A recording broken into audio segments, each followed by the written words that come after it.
वृंदावन में वो स्थान ज्ञान गोदड़ी के नाम से प्रसिद्ध हो गया। उद्धव जी रोने लगे। उद्धव ने हाथ फैलाए गोपिकाओं, आसाम हो चरण रेणु जुसाम हस्याम। गोपिकाओं, हम आपसे आशा करते हैं कि आप हमको अपने चरणों की धूल दे दीजिए। आसाम हो चरण रेणु जुसाम हस्याम, वृंदावने किमपि गुल्मलत औषधीना। और हम भगवान से प्रार्थना करते हैं कि हमारा दूसरा जन्म हो तो वृंदावन में ही।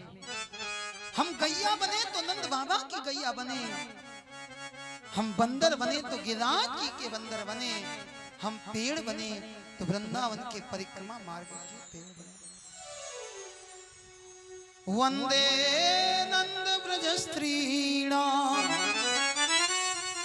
उद्धव बोले, गोपिकाओं, हम बृहस्पति जी से पढ़ करके आए लेकिन हम अच्छे नहीं हैं, और तुम गांव की गंवार गोपिकाओं, तुम वंदनीय हो। वंदे नंद ब्रज स्त्रीणाम पाद रेणुम भीष्णसा, यासाम हरि कथोद्गीतम पुनाति भुवन त्रयम्। बोले, तुमने जो ज्ञान पाया है, जो भगवान की कथा पाई है, इससे 3 लोग पवित्र हो जाते।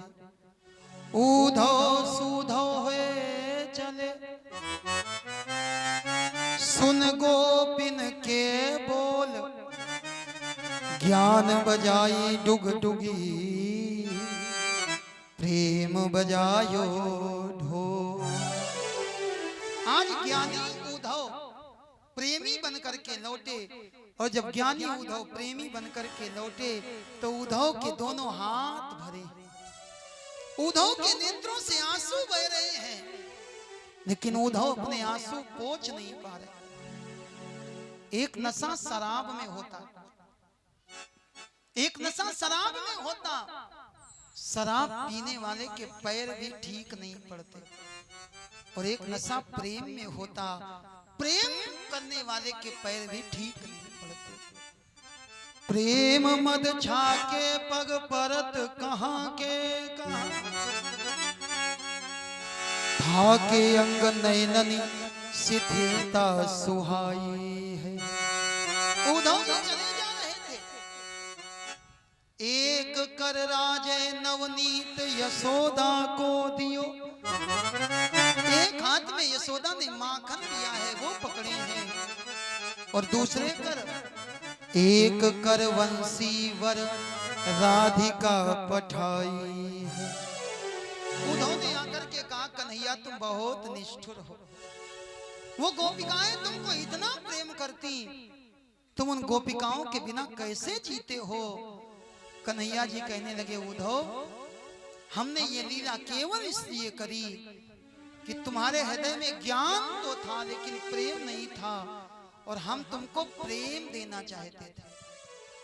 बिना प्रेम के ज्ञान बेकार है, और हम कभी वृंदावन छोड़ करके नहीं जाते।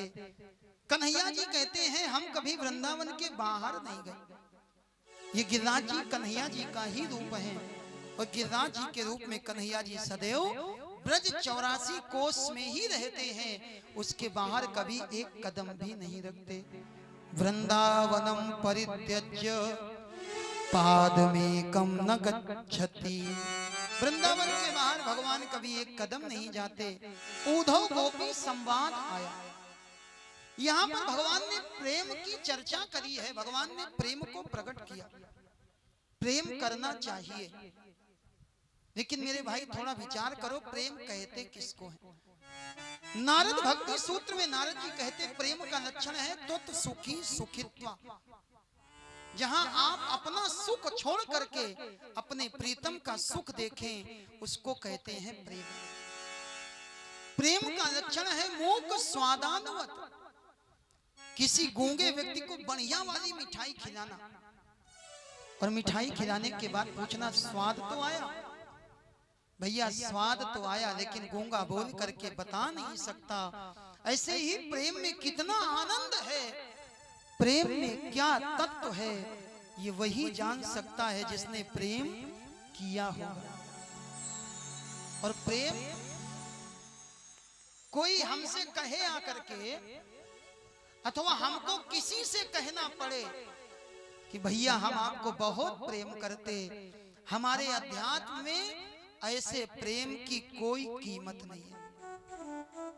प्रेम तो वो है करो तुम और पता सामने वाले को अपने आप हो जाए। जैसे आज के समय में लगभग सभी लोग फोन का इस्तेमाल करते हैं।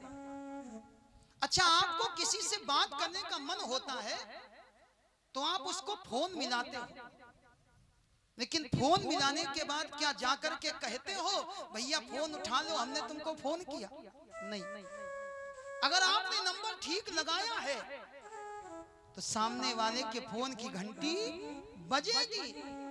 वैसे ही अगर आपने प्रेम किया है तो सामने वाले के हृदय में अपने आप आभास हो जाएगा। आपको बताना नहीं पड़ेगा कि हम आपको प्रेम करते हैं। प्रेम कहने से नहीं, ये तो दिल से हुआ करता है। प्रेम करो, लेकिन हाँ, प्रेम को संकुचित मत करो, प्रेम को विस्तृत करो। प्रेम आज हमने प्रेम को संकुचित कर दिया। आपने नदियां देखी होंगी, नदियों का पानी सदैव साफ रहता है। और आपने तालाब देखा होगा, तालाब का पानी गंदा हो जाता, तालाब के पानी में मक्खी मच्छर हो जाते, मछलियां हो जाती।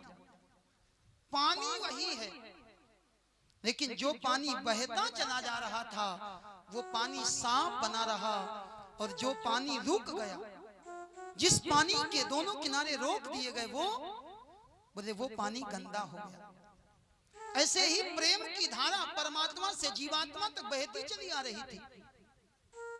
एक पिता अपनी बेटी को प्रेम करता है, एक भाई अपनी बहन को प्रेम करता है। मेरे भाई, प्रेम की धारा बहती चली आ रही थी, लेकिन हमने इस प्रेम की धारा को रोक दिया। और किससे रोका? बोले माया से रोक दिया। माया किसको कहते? रामचरितमानस के जानकार जानते हैं, मैं अरु मोर तोर यह माया, यही बस कीन है जीव निकाया।